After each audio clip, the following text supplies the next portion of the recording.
We're just moments away from the Bretton Woods Committee's 2025 annual meeting here in Washington. We're going to be asking our members two questions. One, what was your biggest takeaway from BWC's annual meetings 2025?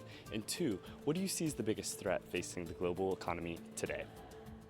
I think the biggest issue facing global economic landscape today is fragmentation. I think it's the same risk that we were facing in the spring, and I don't think we've had resolution on that. Well, I think the biggest issue or threat, if you like, to the global economy is something that wasn't really discussed today or in other sessions that I've been to, but it's the growing fragmentation of the global economy and what you might call the weaponization of economic policies and institutions. It's unfortunate to say that I think it's protectionism.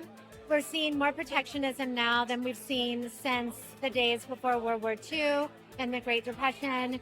And, really, we're better when we come together and work on problems together. And I think countries really need to find the balance between national interests and international interests.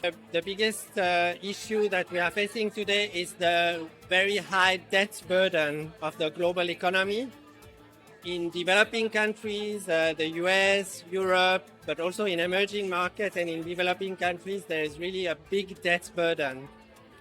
And to solve this issue, in my view, the best way is to increase domestic revenue mobilization.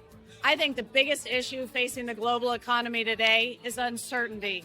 The fact that we don't know what tariffs will be tomorrow, the fact that we don't know how long this bull market in equities goes, how quickly we'll see productivity gains from AI, that uncertainty is a chronic undermining cost to the global economy. It makes businesses more cautious than they would be otherwise.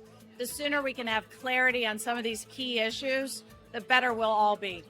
I think the biggest issue is clearly deglobalization and breaking into various blocks, and then what that'll mean for various, especially emerging markets, growth to see the deglobalization that's occurring.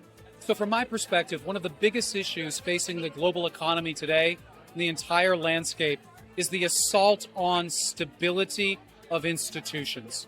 When we think about our political establishment, when we think about our economic institutions, when we think about the banking industry, an industry that hasn't been disrupted literally in almost 400 or 500 years, the way that it's being disrupted today, we've never seen an era in which all of our institutions are being disrupted so significantly all at once.